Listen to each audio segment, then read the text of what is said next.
99 divided by 7.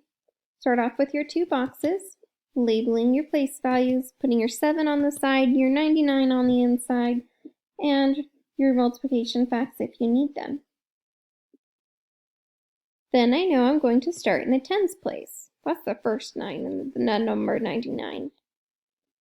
The closest I can get to 9 without going over would be 7. I got that by going 7 times 1, or skip counting 1 time. When I multiply 10 times 7, that gives me 70. When I subtract those numbers from each other, I got 29. I'm going to take my remainder and put it up into the next box.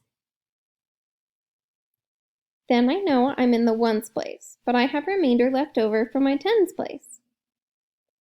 So I'm going to see what's the closest I can get to 29 without going over. I see that's 28.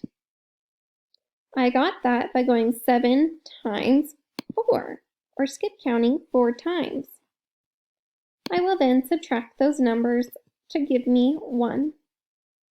I will bring my remainder on up, and I know I find my answer right up here, 14 with a remainder of 1. Make sure you circle it so we can find your answer easily.